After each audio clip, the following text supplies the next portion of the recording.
Luckily, Alala is one of the more brilliant people that I have come to know, and it's always a pleasure working with her and hearing what she has to say, because her information is always useful, and I hope you all took a lot of notes. Okay, so we know that the social media space is interactive. Okay, this is really the key. It is not all about you putting something out. It's you staying in communication with people. It is the building of relationships. Because if you don't get in there and at least say, like, you like something on Facebook, somebody put something up and say, do you like it? Comment. Don't just be on the receiving end of everything without contributing to the space. Okay? So that's very, very important just in the general sense about being, in the social media world. Okay?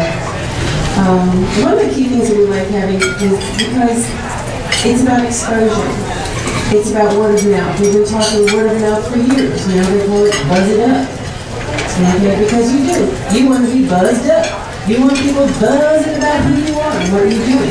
Because when that happens, it creates a greater sense of, I know this person, I can trust this person. There's a certain amount that they can feel that they know you. There's actually people that I have on my friend pages and on my LinkedIn. I go to places and people walk up to me and they go, I know you don't know me, but I know you. And I say, well, great, I'd like to get to know you then. And it becomes important for you to keep that balance, is to keep the online and the FaceTime really there, because that way you'll be able to grow your businesses faster and be more profitable. Does that make sense? Okay. So Facebook pages, you spoke to Facebook pages. How many of you have a Facebook page? Excellent. How many of you actually do stuff and communicate on your Facebook page? Very good. I'm so pleased. Okay, so some of the things about Facebook for those of you who don't have a Facebook page. Now, how many of you have a Facebook profile, personal one? Okay, very good. Because you know that Facebook is really picky. You have a personal profile, and do not put anything up there that resembles a logo of your business, because it's a red flag to Facebook going, oh, they're not using the fan page, they're using their profile page. That's wrong, we're going to make you go away now. So that's why they develop fan pages, so you can have a business presence on Facebook. Now, when you have this fan page, and a lot of you have actually figured out how to find that and to create one. Because when they first came out with it, it was like, where is it? How do you do it? Because sometimes Facebook's paradigm on how to figure things out is not the easiest thing on the planet. So it really becomes a matter of, you really need to go through, and if you find things that you don't understand about using the fan page, if you perhaps use such a good one site, which I'll discuss with you later. You can Google something that you want to know how to do, and you would be amazed at the number of blogs that are out there and articles that are out there that will tell you exactly what you need to do in order to do something. So keep that in mind. And also keep in mind Facebook constantly changes. So before they used to have something called boxes. Well, they don't have boxes anymore. So you can have them. And so it doesn't really matter what they are, because I'm not going to tell you. Because you can't have one. So in order to really, the reason why I know is because there's so much on this particular topic. So there's also a special application that you can put on your Facebook fan page. And by doing that, you can have what's called an RSS feed. That means that's a really simple syndication. People, every time that you put some data up on there, then people who have signed up to get stuff from you will know that you have put stuff up on there. And that's a good thing, because they are trying to pull to them information that you are giving. Does that make sense? So that's the real simple definition of how the RSS application will work.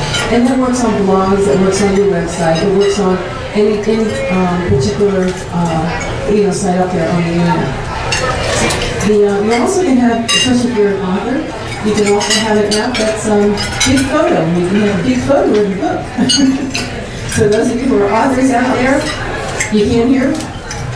Is this better? Sometimes it is, right? Too many years of theater training. Okay. All right, some of the benefits. All right, I will talk louder. You need to really keep your personal information separate from your fan page and business information.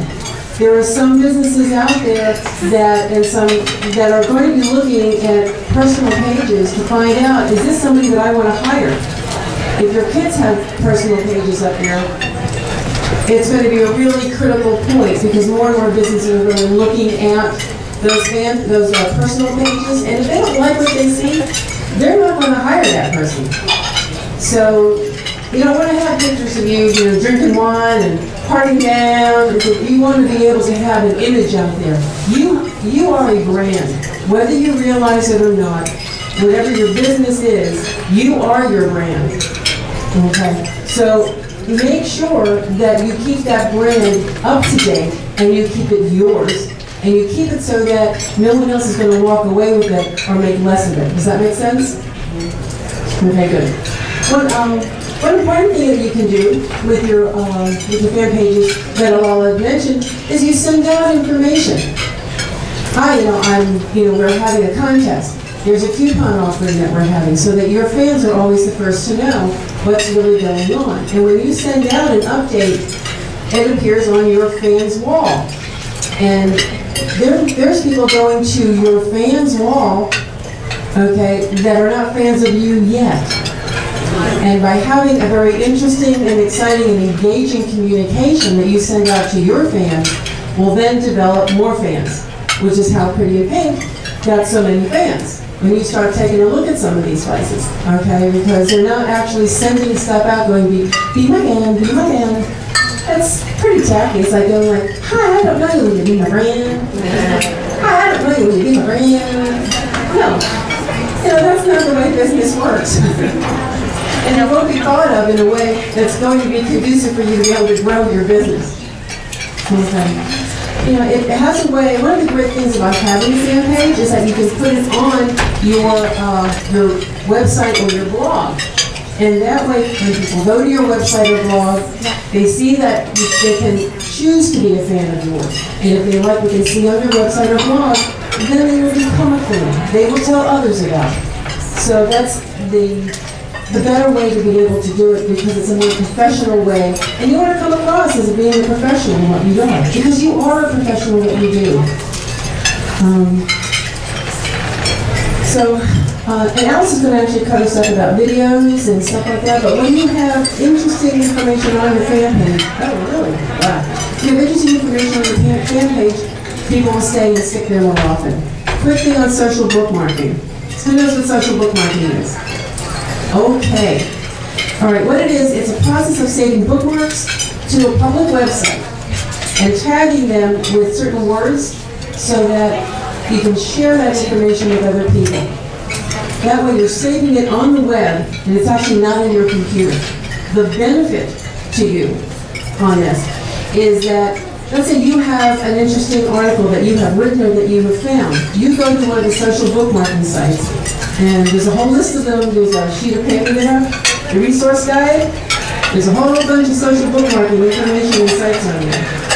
Once you go onto there and you basically say that this is a really good article, people can vote it up. And the more votes that it gets on more sites of these bookmarking type of sites, then your website or your blog, it's called indexing, will come up faster on the search engines. And it's also a very easy way for you to be able to find information that you're looking for instead of using a search engine.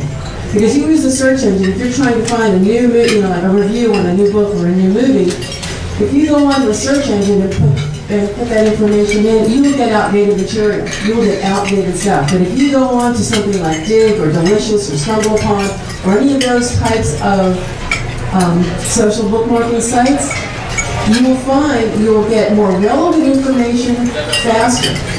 And because other people vote on the article being a better article than another, if you have 100 votes next to 2 votes, which article are you going to look at? You're going to look at the one that's going to have 100 votes on it because it's going to give you the information that you need.